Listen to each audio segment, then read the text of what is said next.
Hindi mauubusan ang mapapasyalan sa Soxargen. G ka na sa extreme adventure, meron ding nature at culture. Sa dulo ng Pilipinas, hindi natatapos sa mga lugar na pwedeng puntahan. South Cotabato, Cotabato, Sultan Kudarat, Sarangani, at General Santos. Tara sa Soxargen! Ang pinlan ko is ano ba yung magiging entry point namin and exit point. Kung ano yung lugar na magkakasama or magkakalapit. Grand Moss sa Cotabato, La Palmera Mountains, at Pangadilan Falls sa Sultan Kudarat. I-plan nyo ahead din kung ano yung gusto nyo talagang puntahan and kung ano ba yung mga dapat isuot. For example, kung magpupunta kayo ng mga mosque, so syempre kailangan nyo i-respect yung culture or yung mga kapatid natin na Muslim. Sa Land of Dreamweavers na South Cotabato, ang highlight raw ng kanilang trip, ang Lake Cebu. Malulula ka sa taas ng zipline.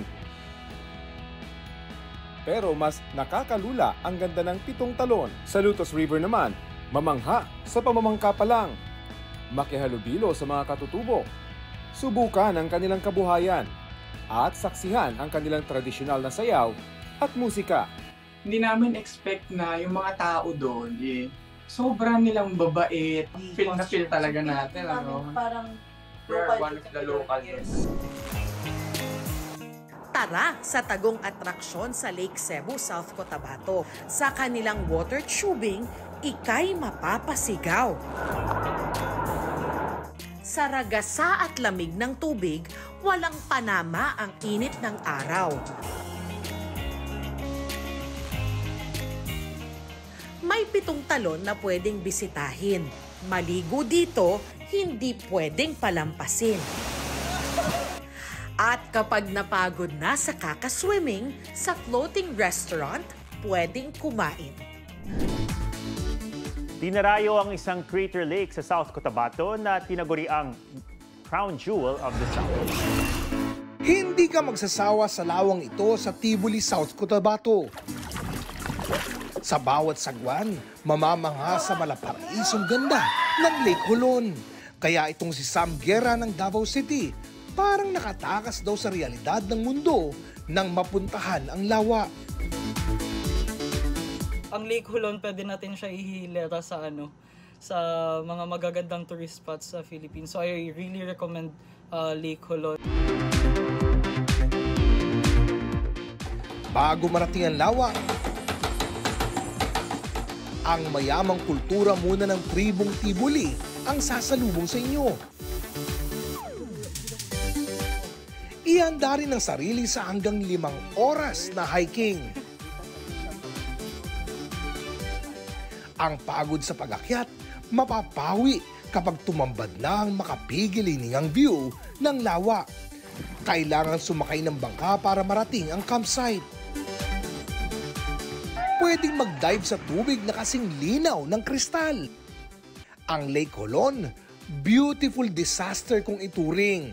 Isa kasi itong crater lake na resulta ng pagputok ng Mount Melibingoy noong 1641. Tinatawag din itong Crown Jewel of the South. Patunay ang malakoro ng ganda ng landscape na yumayakap sa paligid ng lawa. Sakto ring stress reliever ang out-of-the-country vibes ng Nature Park sa Tampakan, South Cotabato.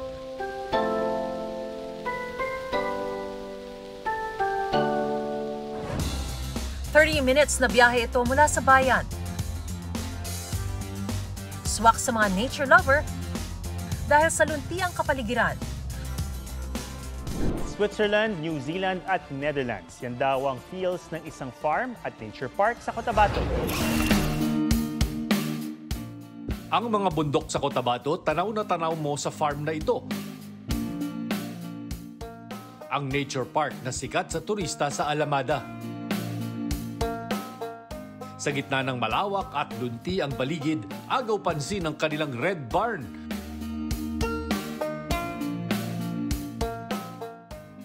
Maging itong windmill, kaya out of the country ang vibes. Kompleto ang magiging farm experience ninyo dahil ang mga alagang hayop tulad ng baka at mga tupa pwedeng pakainin at ipastol. pwedeng mag-picnic sa ilalim ng mga puno o umupa ng mga cottage. Makakapaglaro pa ang mga chikiting sa kanilang playground. At for adults naman, pwede ang boat riding at bumper ride. Dahil sa breathtaking view, saktong-sakto ito for your IG photo. Tulad nitong nag-post anniversary photoshoot na sina Chenet at Christopher Sabio. Lamig, tapos malaki yung space, tapos yung mga food nila doon masarap. Ma-experience din namin yung yun nga, yung parang province life talaga na parang nasa ibang bansa. Saan mga adventure with nature? Mapachill bonding o extreme travel, G kaming sumama this summer. Ipadala lang ang inyong mga vacation video sa aming Facebook page, State of the Nation-GMA News. Ang next getaway nyo, posibleng itampok namin. Tara, G!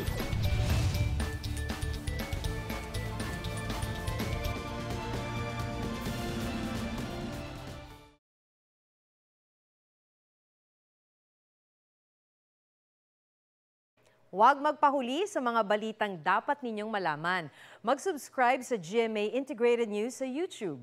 Sa mga kapuso abroad, subaybayan nyo kami sa GMA Pinoy TV at sa www.gmanews.tv.